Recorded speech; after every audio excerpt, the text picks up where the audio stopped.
Desde la AMSAFE pensamos en la propuesta de este tema y este panel que tiene que ver con el derecho a la educación, porque justamente desde la misma Constitución, la organización, a ver si después de un momento así fuerte estamos motivadas. Desde nuestra propia Constitución como organización sindical y en el transcurso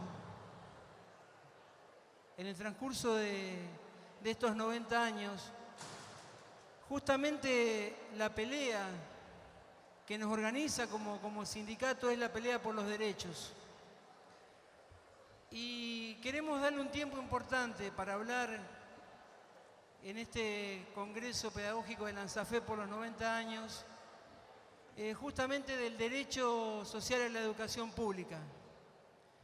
Y especialmente en este contexto en el que la palabra derecho, la categoría derecho, es justamente la palabra que ha desaparecido del discurso de la derecha. Si de algo no habla la derecha que gobierna en nuestra región, es de los derechos sociales. Por eso nosotros como sindicato, como organización, asumimos esa responsabilidad, porque las banderas que históricamente levantamos como organización no fue solamente pelear por nuestras condiciones salariales, por nuestras condiciones laborales, por nuestras reivindicaciones del sector, sino pelear por la defensa de los derechos a una educación pública, inclusiva, para todos, para todas, a lo largo de toda la vida. Y es en ese sentido es que nosotros necesitamos reflexionar permanentemente sobre el lugar de la educación como derecho en nuestro trabajo docente.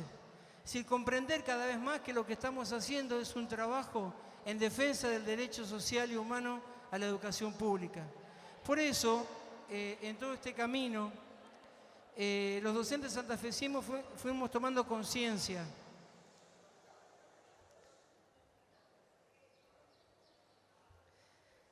Los docentes santafesinos fuimos tomando conciencia de la importancia de las peleas territoriales que venimos dando por el derecho a la educación en un contexto nacional y en un contexto regional y en un contexto internacional. Cada vez son más fuertes las peleas y nosotros como trabajadores podemos entender que la pelea que damos en el territorio, en cada lugar, en nuestro puesto de trabajo, se deben articular con las organizaciones nacionales, regionales e internacionales que nos nuclean. Por eso la importancia de pertenecer como AMSAFE a la CETERA, a la IE, a la Internacional de la Educación para América Latina, la CTA, como una organización que nos nuclea y que nos fortalece en cada una de las luchas puntuales que damos. Van a ser mejores nuestras luchas si nosotros comprendemos que formamos parte de esta clase trabajadora de la que venimos hablando en los paneles anteriores, en las exposiciones anteriores. Es decir, la construcción de conciencia sobre la importancia de identificarnos como trabajadores. Hoy, especialmente porque, como decían Hugo, con Berti, lo que se da es un avance de la perspectiva empresarial en la definición de las políticas públicas. Los gobiernos actuales han privilegiado otro interlocutor. Los gobiernos actuales hoy discuten, ni siquiera discuten, porque son los mismos que están de los dos lados del mostrador con el sector empresarial para definir las políticas públicas en educación y en todos los campos de la sociedad. Ese papel protagónico que tuvimos los trabajadores de la educación en toda la historia de la construcción del sistema educativo, hoy está siendo o tratando de ser invisibilizado. Nos están corriendo del lugar protagónico que tenemos que tener los docentes, los trabajadores de la educación, en la construcción de un proyecto político pedagógico alternativo. Y no solo que nos están corriendo del lugar, sino que están tomando una fuerte decisión política de denostarnos, de desprestigiar nuestro trabajo, de tratarnos mal, de someternos a mecanismos de evaluación de prueba estandarizada para decir que lo que estamos haciendo está mal. Pero no queda solo en el desprestigio de nuestro trabajo, en la desvalorización de nuestro trabajo, también avanzan en la persecución, avanzan en el disciplinamiento de la clase trabajadora. A tal punto es el avance y la persecución que nos torturan como a Corina o nos matan como a Sandra y Rubén.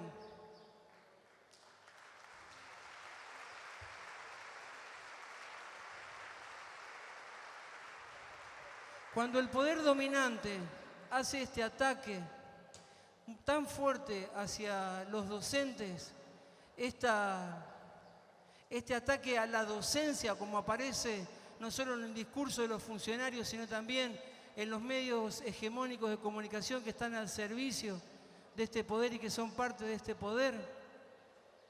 Cuando atacan a los docentes, cuando culpabilizan a los docentes por los resultados de las pruebas PISA, de los operativos Aprender, Enseñar, lo que están haciendo en última instancia es atacar al trabajo.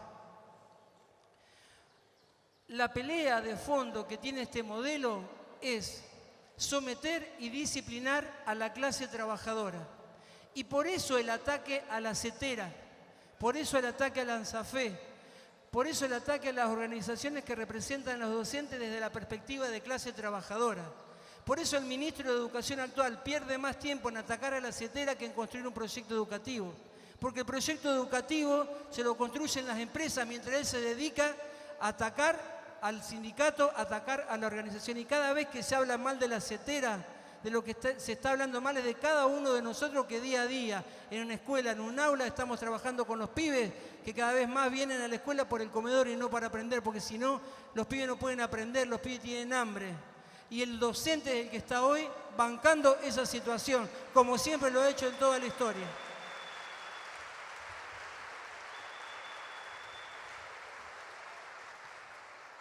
Nosotros rechazamos los modelos educativos que nos intentan imponer, que se basan en estos sistemas mundiales y globales de pruebas estandarizadas, en este currículum global, en estas ideas que nos pretenden imponer como la de un docente global, un docente que puede dar clase en cualquier parte del mundo, porque hay un currículum mundial que es ni más ni menos que el currículum que el sistema productivo de dominación capitalista quiere imponer en todo el mundo para someter así a los países, porque los resultados de las pruebas PISA que se publican no son los resultados de las preguntas que organizaron grandes pedagogos, son las preguntas que organizaron los representantes de las empresas y de las multinacionales, de los grupos concentrados de la economía, que quieren medir a ver cómo los países se adaptan o no se adaptan al sistema productivo mundial.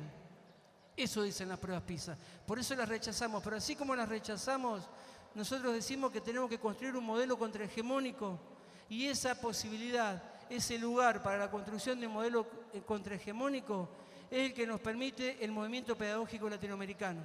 Encolumnados en ese movimiento pedagógico latinoamericano es que nosotros pensamos en una plataforma como la posibilidad de construir un conocimiento alternativo, donde el currículum sea construido desde la perspectiva de la clase trabajadora, donde las evaluaciones no sean mecanismos de control, sino que las evaluaciones sean instancias que nos permitan revisar nuestras prácticas para mejorarlas, poder democratizar el conocimiento para poder decidir qué enseñar y qué aprender en las escuelas, no responder a una prueba mundial única que ya sea un alumno de Santa Fe, de Jujuy o de China, tiene que contestar de manera igual.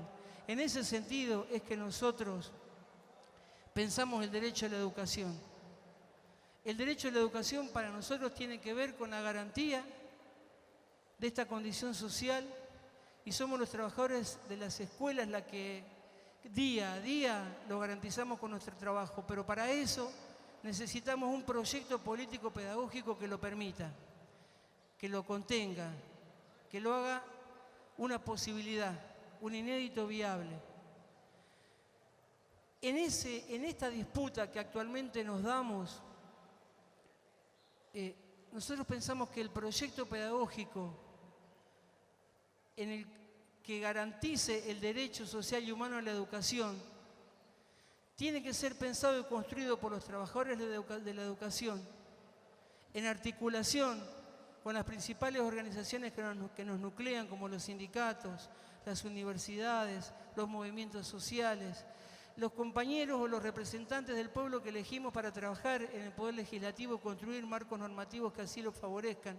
En esa nueva articulación, poder pensar en un proyecto educativo que realmente garantice el derecho a la educación. Pero ahí tenemos que darnos un fuerte debate. No se puede pensar ningún proyecto educativo, ningún proyecto pedagógico que garantice el derecho con cualquier proyecto político. Porque los proyectos políticos son los que van a habilitar o no el ejercicio efectivo de los derechos. Por eso, como tarea, como debate interno, como debate fraternal que nos tenemos que dar, es si nuestro trabajo, si nuestra militancia se limita solo a pensar en qué proyecto pedagógico y didáctico podemos garantizar los derechos, o también militar democráticamente para decir cuál es el proyecto educativo y cuál es el proyecto político fundamentalmente que va a permitir que ese proyecto pedagógico sea para garantizar los derechos y no para someter a los trabajadores de la educación. Un debate que nos debemos dar permanentemente, que no es partidario, que es fundamentalmente y esencialmente político, político-pedagógico. Desde ese lugar es que pensamos este panel y toda la pelea que venimos dando. Y por eso invitamos, en realidad cuando yo decía, la invitamos a Adriana Puigros, es raro, porque invitar a alguien que está permanentemente en la lucha, en las calles, en el trabajo académico, en la producción de conocimiento, no es invitarla. Es decir, simplemente el día 20 de septiembre vamos a estar en Santa Fe. Como así le decimos siempre a Adriana, quien está en cada una de nuestras reuniones, de nuestros congresos, los encuentros, las marchas, las movilizaciones, preguntando dónde concentran, cuál es la esquina, dónde empieza, dónde está la columna de Cetera. Por eso decir invitar a Adriana es casi como una no verdad, como dicen los muchachos ahora. No me escucha, claro, acá no nos escuchamos, disculpen porque retumba. Por eso, para nosotros es un orgullo y un honor, y también un desafío y una responsabilidad, como muchas veces decimos, hablar o hacer nuestros planteos al lado de, y aprovecho que Adriana no me escucha porque retumba, hablar al lado de la bibliografía es muy difícil. Debatir con la bibliografía sentada al lado es muy difícil. Porque cuando hacemos nuestros proyectos, cuando nos presentamos a los concursos a rendir, usamos la bibliografía, pero esa bibliografía no tiene el derecho a réplica. Muchas veces la mal usamos, o la citamos, o ponemos un párrafo de Pablo Freire y después hacemos todo lo contrario, porque esa bibliografía no tiene el derecho a responder. En este caso, la dificultad de tener la bibliografía como Adriana y como todos los compañeros y compañeras que estarán hoy en las distintas mesas, que vinieron con un gran esfuerzo y con un compromiso militante.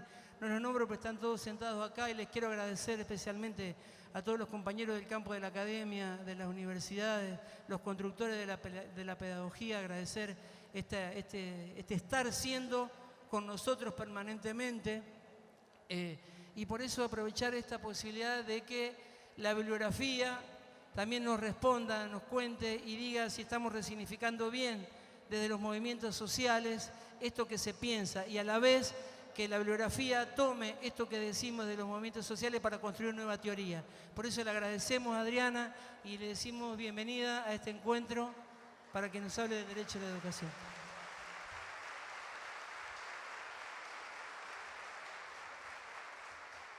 Muchas gracias. De nuevo la pregunta, ¿se oye? Porque les voy a decir que nosotros hay algo por lo cual Hugo dijo, no nos escuchamos, y dijo también recién Miguel, con lo cual no hay filtro, o sea, lo que digamos va a ser lo que nos salga del inconsciente, así que créanos todo lo que decimos, o sea, hablamos sin escucharnos.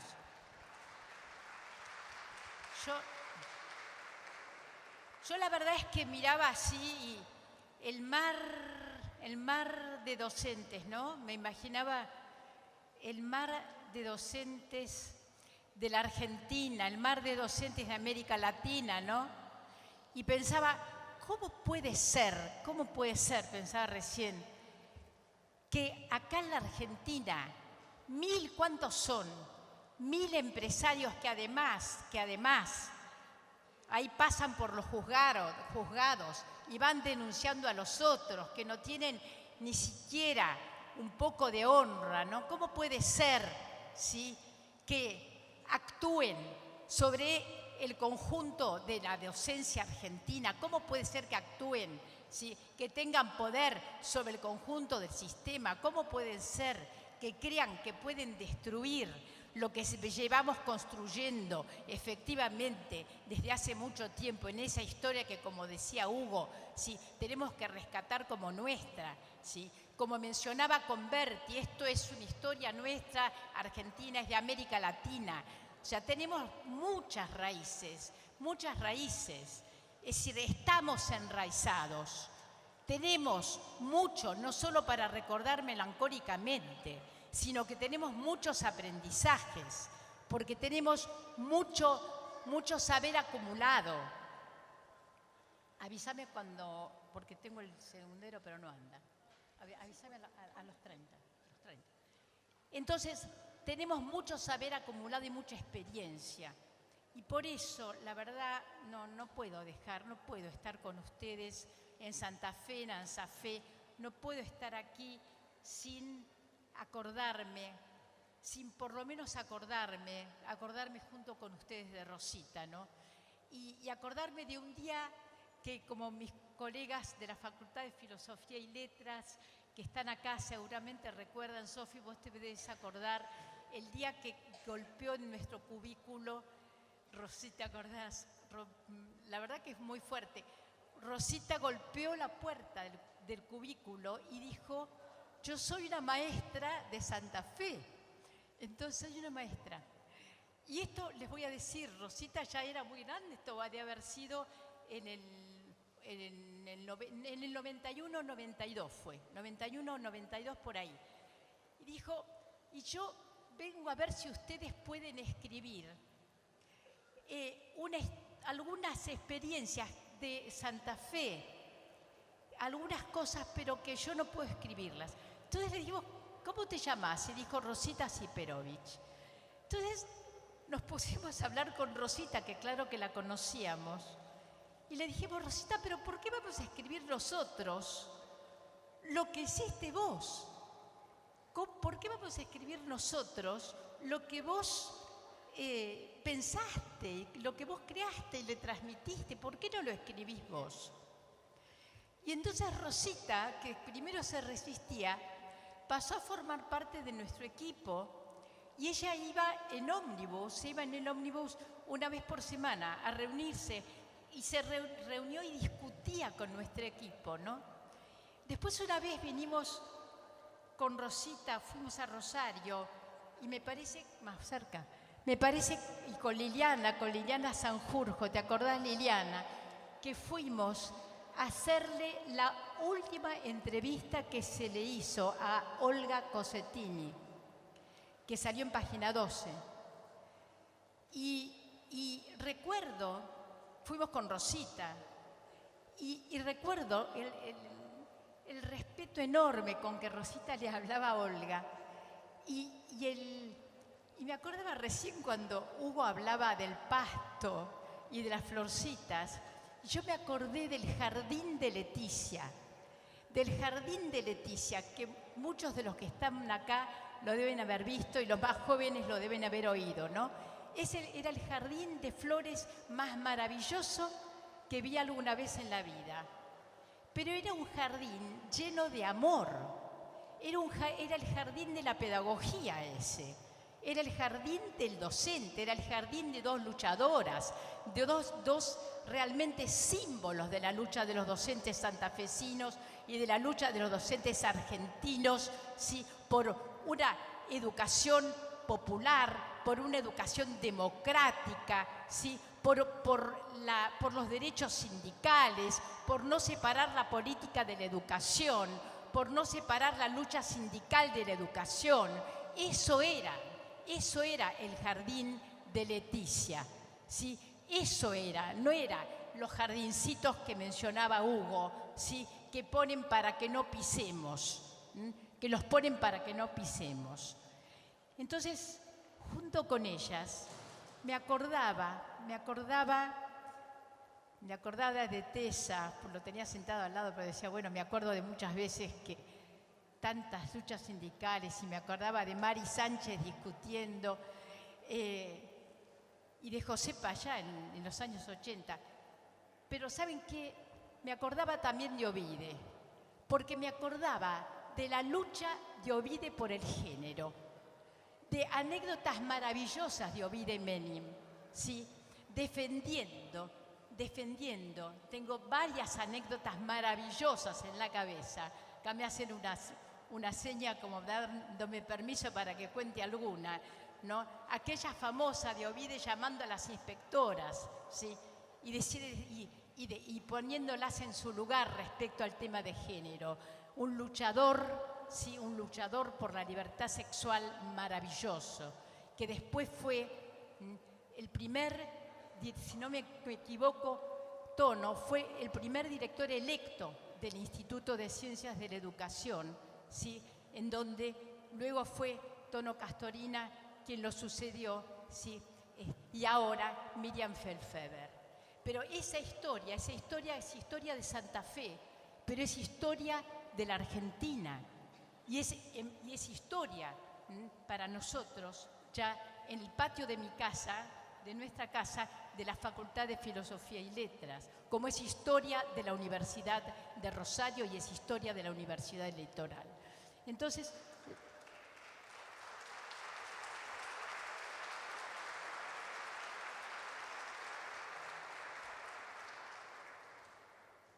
es muy fuerte para todos nosotros, ¿sí? Que hoy vengan unas ONG y unas fundaciones que nos invadieron, que invadieron de repente el país. Está la conciencia, bueno, pueden enumerar muchísimas. Y además, ¿sí? Saber que detrás de ellas hay otras cosas, o sea, que detrás de ellas hay grandes organizaciones internacionales, que detrás de ellas hay capitales muy importantes interesados en el mercado de la educación. Pero bueno, yo antes de eso voy a seguir un poco con la historia, ¿no? Con la historia para recordar algunas cosas y algunos problemas que tenemos.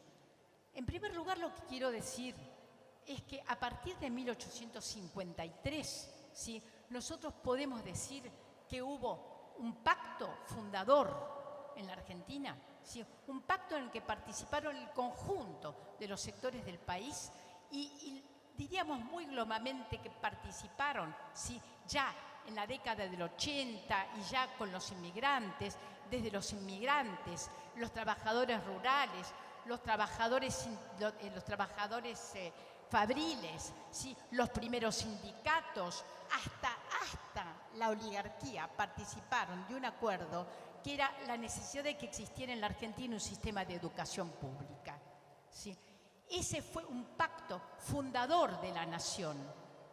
Fue un pacto fundador de la nación. Acá hace falta una columna que sostiene. Eso se llama educación pública.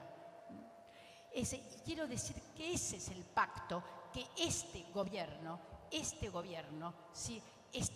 Ha roto. Ese es el pacto que ha roto, pero también voy a mencionar, ¿sí? Cuáles fueron sus antecedentes. Porque si llegamos a esta situación, también hubo roedores por abajo, ¿sí? Que fueron cavando el piso desde hace bastante tiempo. Entonces, volviendo para atrás, quiero decir que la ley 1420, ¿sí? Es una ley que fija ese pacto, pero la ley 1420, así como el gobierno de Roca, digamos que, discúlpenme, pido disculpas porque la ley 1420 ha sido siempre la reina de las leyes de educación en este país, es una ley que se quedó corta, porque es una ley que no estableció el laicismo, que no está el y se quedó corta como se quedó corto Roca. ¿Sí? Hubiera dado 3 pasos más, como dieron en Uruguay, separaba la Iglesia del Estado y eso nos ahorramos unos cuantos problemas.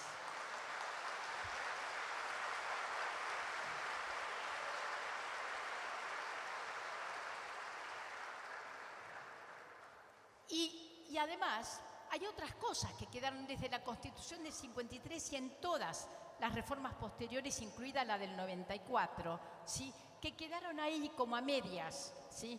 Esa es una. Pero la otra es la relación entre la nación y las provincias. Es decir, a ver, la relación entre las naciones y las provincias en todas las materias, pero en particular en educación, sigue reflejando que la primer constitución, la del 53, fue hecha es una constitución federal, pero hecha por los unitarios. Entonces, este es un problema que regresa como conflicto permanentemente. Entonces, cuando se dicta una ley en el Congreso de la Nación, votada por los representantes de todas las provincias, ¿sí? Después viene una discusión siempre, que es si la provincia tiene o no que aceptar esa ley. Un buen ejemplo es la Ley de Educación Sexual Integral, en donde la provincia de Salta decidió que no tenía por qué aceptarla y que tuvo que llegar el tema hasta la Suprema Corte y en un momento increíble e instantáneo de lucidez, que quien sabe cada vez parece que se va a repetir menos el instante de lucidez en la Suprema Corte, pero en el instante de lucidez le dijeron a Salta, no pueden, hay una ley nacional, hay una ley de educación nacional, entonces ustedes no pueden incluir la educación religiosa obligatoria en su ley, no lo pueden hacer. Bueno, pero entonces siempre hay una discusión al respecto. Una vez hicimos en el Congreso una reunión de constitucionalistas para determinar quién tenía prioridad, las provincias o la nación, si las leyes educativas provinciales o la ley nacional. Y la mitad de los constitucionalistas dijeron una cosa, la otra mitad dijo otra cosa, ¿no? Bueno, pero estos son problemas profundos, son problemas estructurales, ¿sí? De la nación. Y son problemas que afectan, y son problemas que además afectan más cuando empieza a avanzar una política que es una política que tiende a limar, deteriorar las bases de la soberanía de la nación. Y en ese sentido, yo iría para atrás, me remitiría a las primeras alteraciones a la soberanía del sistema escolar, del sistema educativo nacional, del sistema de educación pública. Y me remitiría a la época de la laica y la libre, al gobierno de Frondizi, ¿sí? Ahí hay un antecedente, no me voy a detener en eso, pero véanlo, vale la pena, pongan laica y libre. Los más jóvenes sobre todo, pongan laica y libre, fíjense qué se discutía en ese momento, ¿sí? Y si no hay ahí el comienzo de una lucha que en alguna medida también la estamos llevando adelante ahora, ¿sí? Y de ahí en más, con la excepción del 73, momento de enorme movilización, fundación de la CETERA, bueno, momento muy particular, ¿sí? Con esa excepción, de ahí en más, ¿no? Es decir, fuimos con dificultades presupuestarias, con muchas dificultades. Y cuando llegamos a la década de 1990, entonces ahí se produce una profundización a favor de aquellos que redactaron, aquellos unitarios que redactaron la Constitución, aquellos unitarios que, como también decía Hugo, en realidad, ¿sí?, son los garcas transformados en CEOs, ¿sí?, pero que piensan igual que siempre, piensan en el pueblo igual que siempre. Es el que no puede aprender y para el cual no hace falta invertir invertir dineros, ¿sí?, de nuestros bolsillos para hacerles universidades, diría la gobernadora de la provincia de Buenos Aires. Entonces, lo que digo es que, empezados los 90, ¿qué es lo que profundizaron? La transferencia, la ley de transferencia, del año 93, ¿sí?, en realidad es un paso a tener muy en cuenta, porque ese es el comienzo de algo que estamos viviendo hoy. La desfinanciación de la educación de las provincias es un paso de profundización de la ley de transferencia. Recuerden, lo hemos dicho muchas veces, cómo la educación se transfiere a las provincias sin ningún tipo de financiamiento. Después aparece el fondo compensador. Ahora quitan el fondo compensador. Es la misma línea.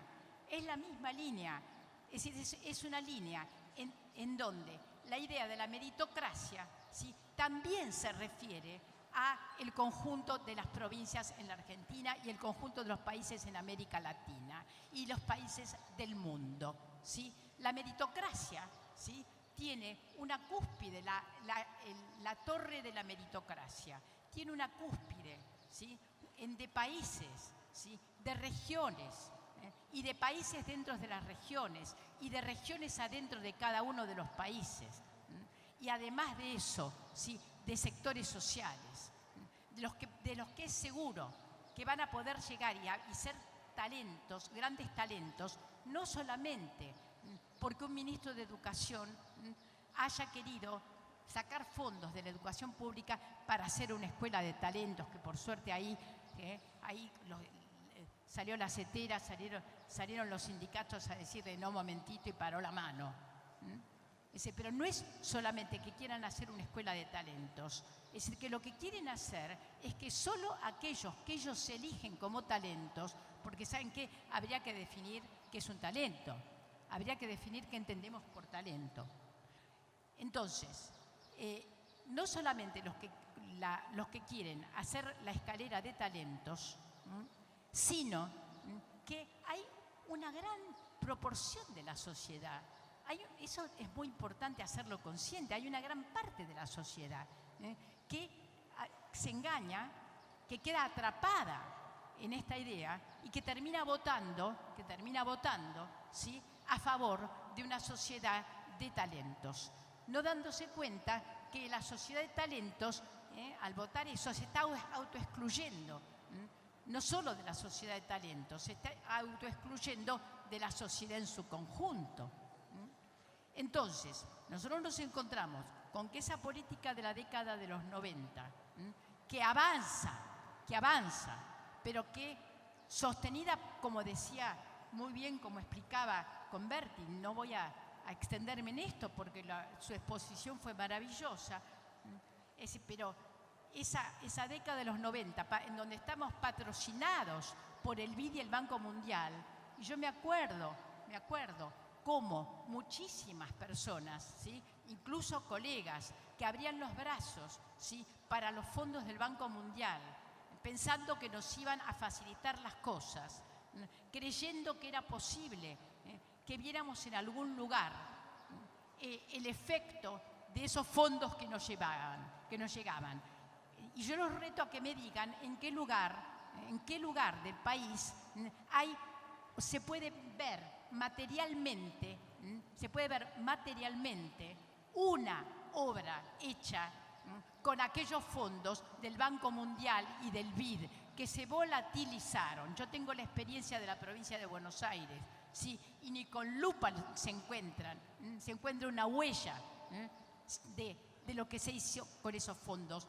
Miren, una vez Mari Sánchez, cuando estábamos en el gobierno de la provincia de Buenos Aires, y que ella dirigía la Dirección de Políticas Socioeducativas, y entonces fue a recorrer escuelas, porque supuestamente había un programa del BID de 2.000 millones para laboratorios, y se encontró con que estaban las cajas con instrumental que había en algunas escuelas con cosas rotas y viejas, con materiales que eran de segunda, de desecho, que habían llegado y estaban tirados en los rincones porque no había forma de usarlos, porque eran materiales incompletos, porque el programa no se había cumplido, porque la capacitación no se había hecho. Y lo doy como un ejemplo de cómo se volatilizaron. Ahora, claro, después, ahora las cosas se han puesto peores. Se han puesto peor porque durante una década, ¿sí?, se vio que no es que nosotros no sabemos qué hacer, que no es que nosotros no tenemos programa, que no es que no tenemos idea de cuáles son los problemas educativos que hay, que no es que no querramos formarnos como docentes, que no es que lo único que queremos es hacer paro para poder ir al shopping, ¿sí? Es decir, sino que somos trabajadores, ¿no? Somos trabajadores, somos ciudadanos como todos los ciudadanos, como todos los trabajadores, pensamos de una manera, de otra, nos equivocamos, vivimos, ¿sí? Pero defendemos la educación, ¿no? Y entonces, como hicimos cosas, como hubo un gobierno que modificó cosas, que creó universidades, que defendió los institutos de educación superior, ¿sí?, que hizo una ley de educación nacional. Y esto lo quiero recalcar. Quiero recalcar las leyes que se hicieron, porque son las leyes vigentes. Y las leyes vigentes son instrumentos con los cuales luchar, porque no está vigente la Ley Federal de Educación de Menem. Está vigente la Ley de Educación Nacional. Esa es la ley vigente.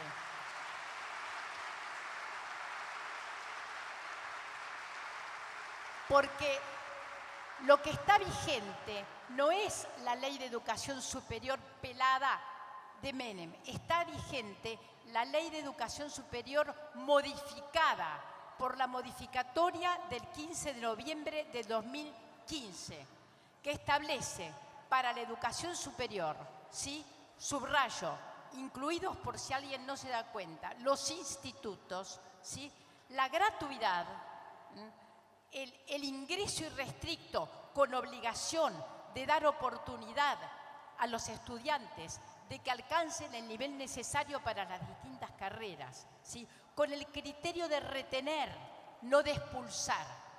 Ese es el espíritu de la modificatoria. Porque esa modificatoria, ¿sí?, obliga a que no prohíbe que se hagan convenios de tipo comercial, mercantil, con organismos privados, nacionales o extranjeros. Esa modificatoria está vigente, es la que le da la responsabilidad principal del Estado a la educación superior, ¿sí? Esto es lo que no respeta la ley que están ahora en la legislatura de la Ciudad de Buenos Aires, el proyecto de la UNICABA, justamente no respeta, entre muchas otras cosas, no respeta ese artículo de la modificatoria, porque en su articulado lo que está es un aliento a que esta nueva universidad que quieren crear haga convenios precisamente con ONG y con organismos privados, y lo dicen explícitamente. Y tenemos a la Ley de Educación Sexual Integral. Ese es otro instrumento. Tenemos la Ley de Educación Técnica y Formación Profesional. Es decir, tenemos una serie de instrumentos y tenemos la Ley de Financiamiento Educativo y tenemos la Ley Paritaria. Tenemos la paritaria como parte de la Ley de Financiamiento y tenemos la paritaria como ley en varias de las provincias. Entonces, si en el razonamiento de la Organización para el Comercio y el Desarrollo Económicos, la OCDE, o de la Organización Mundial del Comercio, como mencionaba Converti, ¿sí?, si en su razonamiento la paritaria es muy molesta, porque es una mesa en donde del otro lado se sienta Baradel. Yo estuve sentada con Baradel del otro lado de la mesa de Baradel.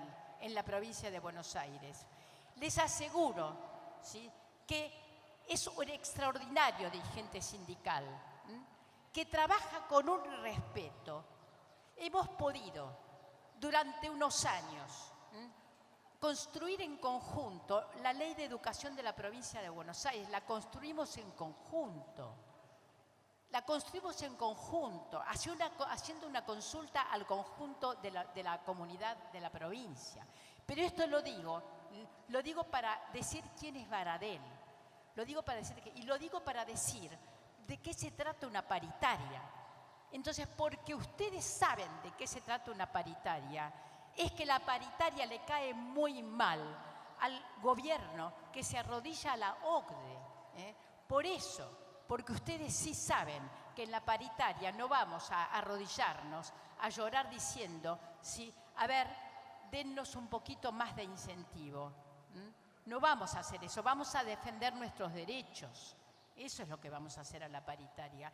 Y entre nuestros derechos está el derecho a condiciones de trabajo, a condiciones adecuadas de trabajo. Está el derecho a que nos dejen enseñar, que nos dejen ejercer nuestra profesión, que nos permitan formarnos, ¿sí?, que nos permitan enseñar bien, que nos permitan educar bien a las nuevas generaciones, porque nosotros somos los que tenemos en nuestras manos transmitir el saber a las nuevas generaciones, no solo los que van a educarse ahí, a hacer un cursillo rápido en Silicon Valley o alguna otra de las fábricas, ¿sí?, de educadores de plástico, de educadores automatizados, con los cuales se supone que van a poder reemplazar el elemento humano profundo que está únicamente en la relación entre educador y educando. Ese elemento que no se puede controlar.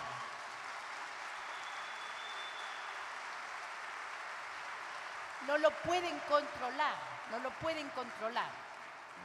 No lo pueden controlar y entonces por eso prefieren otra escena, que es la escena del alumno en el homeschooling, en su casa, ¿sí?, o en una plaza. El alumno con su computadora, con el programa que le compran a Pearson, con la evaluación, después el PISA, el 3 PISA que se adecuó a los contenidos que le compraron a Pearson. 3 PISA lo fabrica Pearson y la OCDE, ¿sí?, es quien lo legitima, y quien aprieta a los países para que paguen para comprar 3 PISA, ¿sí?, y que nosotros vayamos después y lo apliquemos.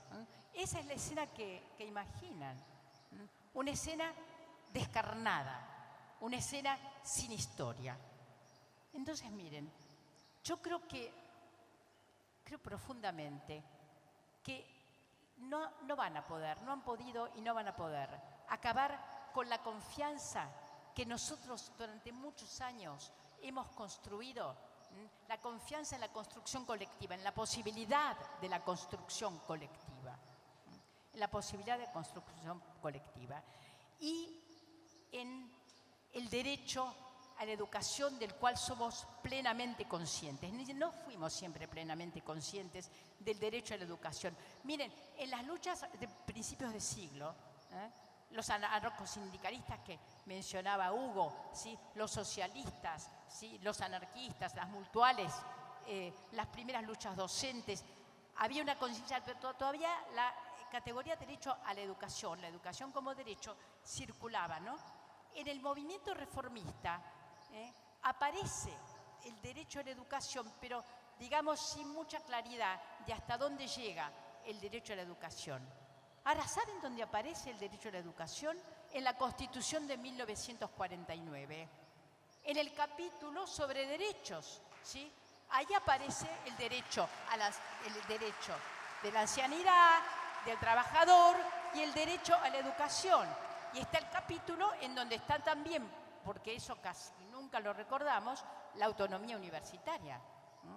Hay un artículo que establece la autonomía universitaria. Claro, después, en el 55, ¿sí?, en el 14 bis, que fue el artículo que la Revolución Libertadora incluyó en la Constitución retomada de 1853, ¿sí? Desapareció la educación, el derecho a la educación. Ahí desapareció el derecho a la educación. El derecho a la educación vuelve a estar, ¿sí? En la Ley Tayana de 1974. Ahí nuevamente aparece el derecho a la educación y ahora lo tenemos en la Ley de Educación Nacional. Entonces, yo creo que nosotros tenemos que tener conciencia de nuestra historia, de las luchas que nos precedieron, de nuestra capacidad de construcción colectiva, ¿no? De que no es cierto que esta sea una sociedad que solo puede estar formada por individuos, ¿sí? Que se suman, como a veces parece, ¿sí? que nos tratan de hacer creer los que nos hablan dicen algunos que dicen discursos por televisión y se refieren a usted, a personas individuales. No, nosotros somos capaces de construir colectivos, ¿sí? Y colectivos fuertes, porque somos capaces de seguir haciendo política, ¿eh? Y política educativa. Y sabemos lo que hay que hacer en política educativa y si mañana volvemos a gobernar este país, ¿sí? Vamos a saber cuáles son no solo las 5 primeras medidas que hay que tomar, sino que vamos a desplegar el conjunto de los programas para todos los niveles y modalidades educativos de los cuales tenemos experiencia, sabemos hacia dónde ir y sabemos imaginar. Muchísimas gracias a todos.